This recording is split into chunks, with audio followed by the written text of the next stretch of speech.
then it's noticeable.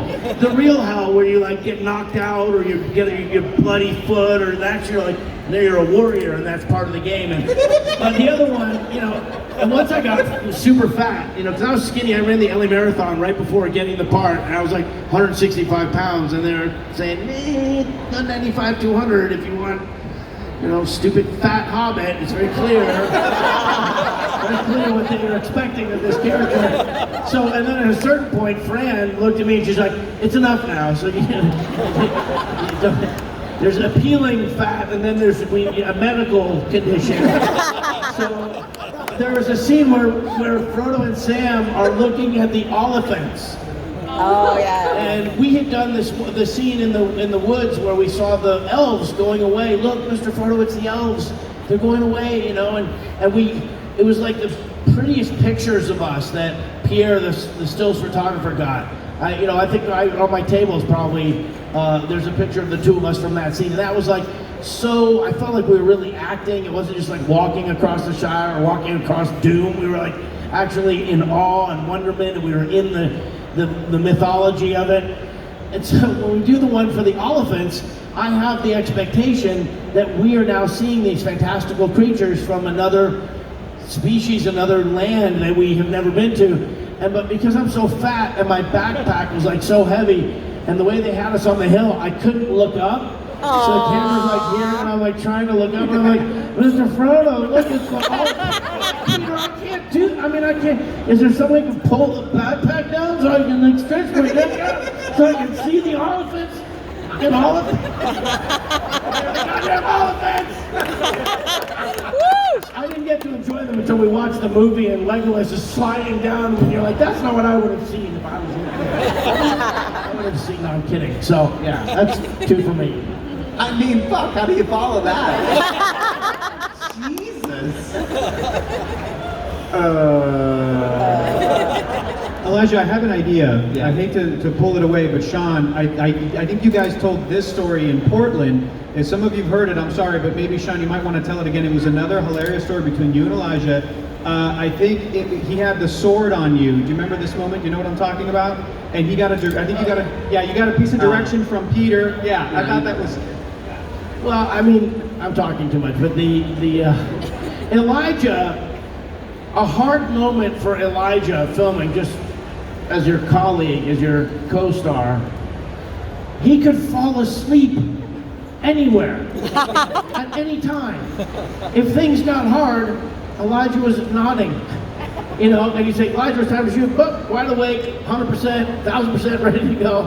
You're like, you know, or he'll do something like, okay, the watcher or the seer or whatever outside of the balanced tomb is going to pick him up, you know, and I felt very protective of Elijah because I was 29 and he was 19 and I was always worried about everything and he was always like, it's fine. And they tie the thing on the cherry picker and they lift him up in the air so he's hanging upside down, and it doesn't look, to my eye, like it's, you know, great rigging. It looks like Elijah's made of rubber and they'll do whatever they want with him and he's totally fine with it.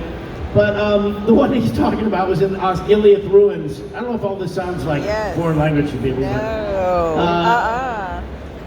Frodo, it's after the battle and Gollum is on us and Sam is wiped out and Frodo has had the ring on and has been, you know, communing with Sauron or whatever, and the ring wraith is there, the fell beast in the air, and we fall down. Like I try and grab him away before he like goes to the fell beast or something, and we fall down the stairs, and he's possessed, and Elijah's just lighting it up, just, you know, sweet Elijah looks like a demon, and he takes Sting and he puts it at me like, you know, Sam, back off or I'm gonna kill you.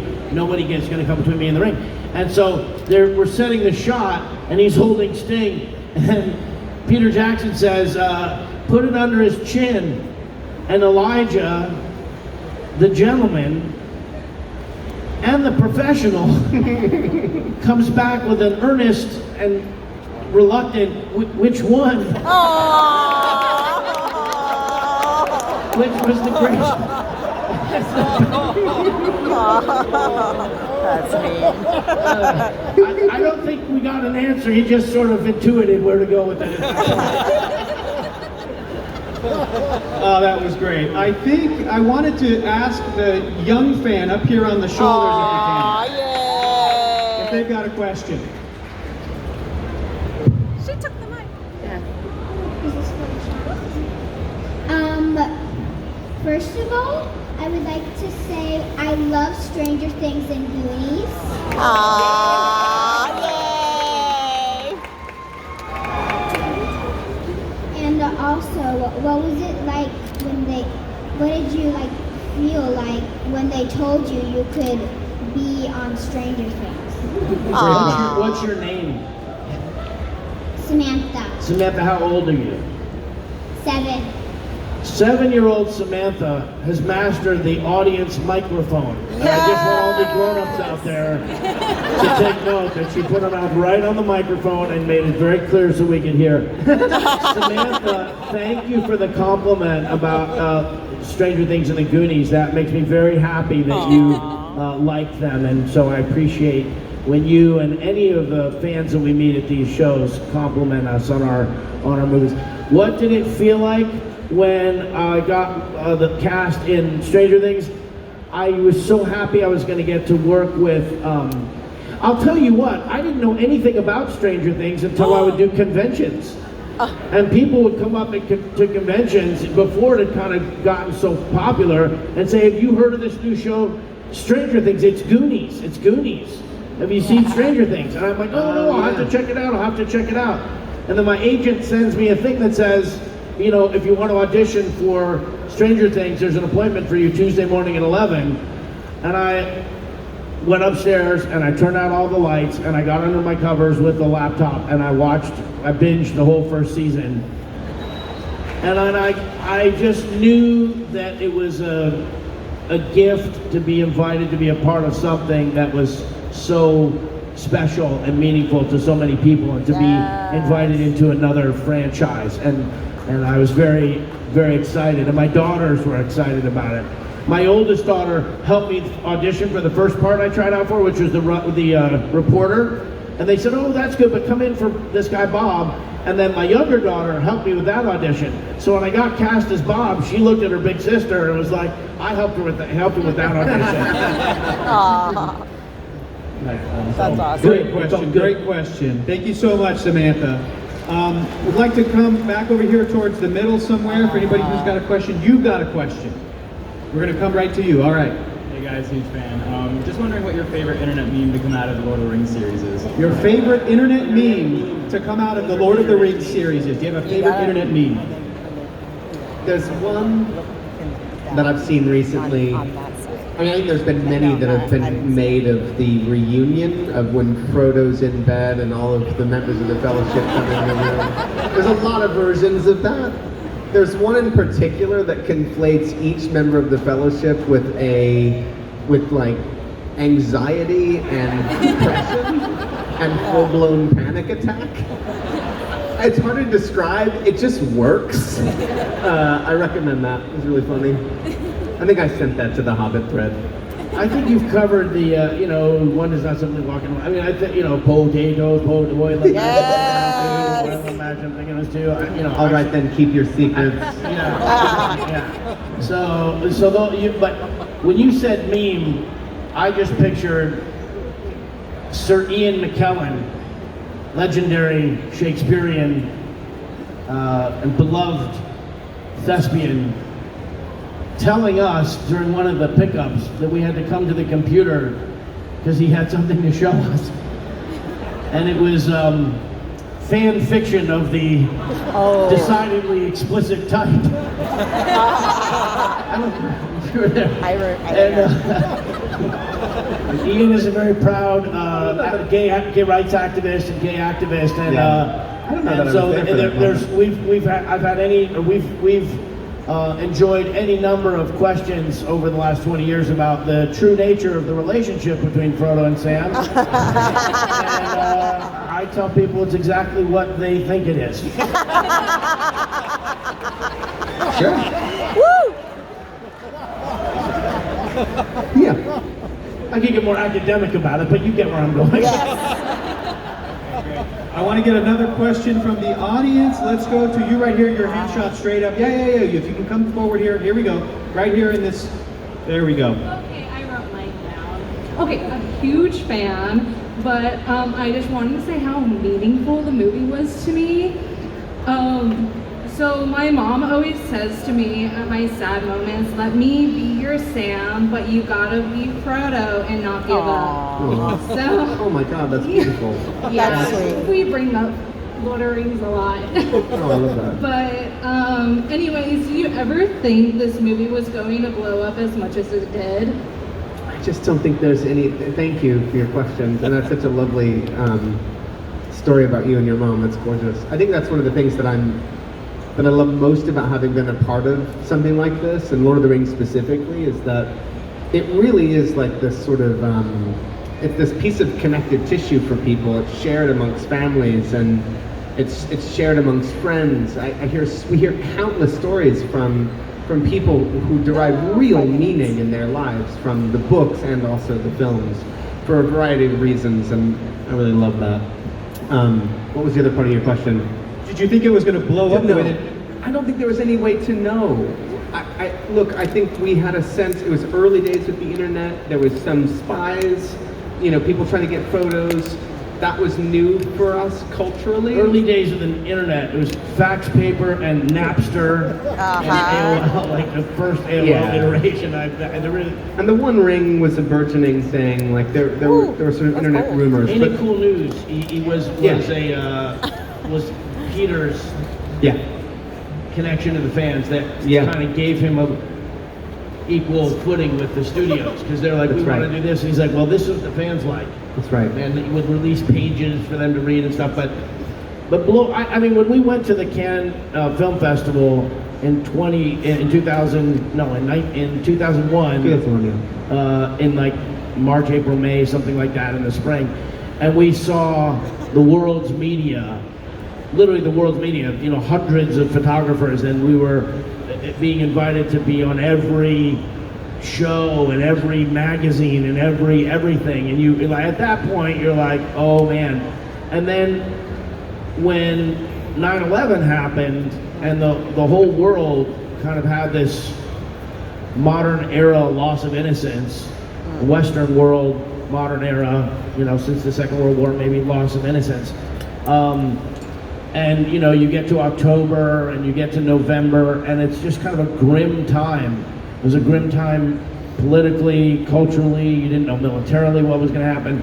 And so when December 19th got there and Lord of the Rings Premiered. brought this world of mythology and a system of,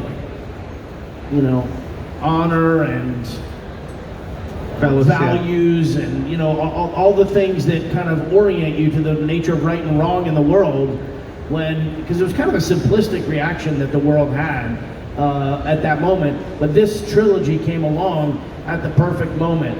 So I think there was this kind of oh my gosh excitement at Cannes, and then it kind of planed out, and then right as 9/11 happened, you don't know what that's going to mean. And then when the film came out and it was Christmas time, holiday time, it was like, oh, okay, this is big.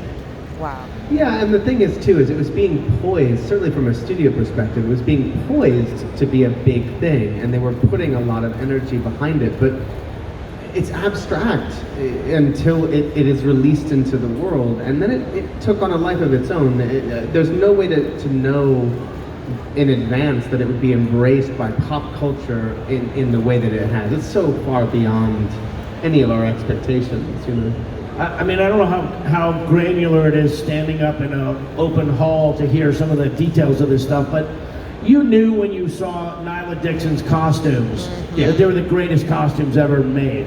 You knew when you saw Alan Lee's illustrations and they started designing the sets to match exactly his illustrations, that it was the greatest visual design of any movie you'd ever seen. You knew when look at the chainmail that they would hand make and put on the New Zealand Army, you know, to wear 5, 6, 7, 800 members of the New Zealand Army, active duty army, wearing Lord of the Rings chainmail. You knew it was special. Yeah. But then you also see like their first ad campaign stuff that we saw, the first posters, the first idea for ads that they had were like, it looked like kind of like splashy 70s Dungeons and Dragons show.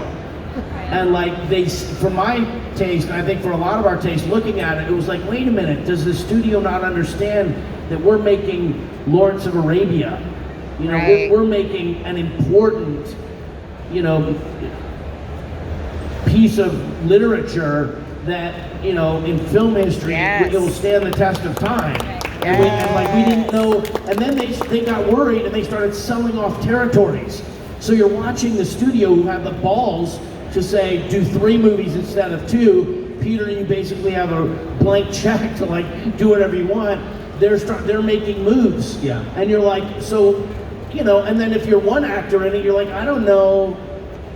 Like, I remember talking to Mark Rodeski, the creative executive, I'm like, am I in it? I know we had a coffee in Wellington, I'm like, am I actually in the movie? And he's like, yeah, you're in the movie. I was like, well, I mean, I know I'm in the movie, but like, is Sam an important character? Oh. You know, from the Yes. studio's perspective. Woo! You know, it's an important character in literature, but so's Bill the Pony. He didn't get much time. That's true. That's true. You know what I mean? So when you ask a question like that, you know it's great, but you don't know if it's a hit. And anything is possible for Yeah. the good or for the bad. Yeah, great answer, yeah. Yeah. Guys, I want to thank everybody out here for coming out. Yeah! Right here, everybody. Thank you guys so much. Elijah Wood, Sean Astin. Woo! Truly of all time.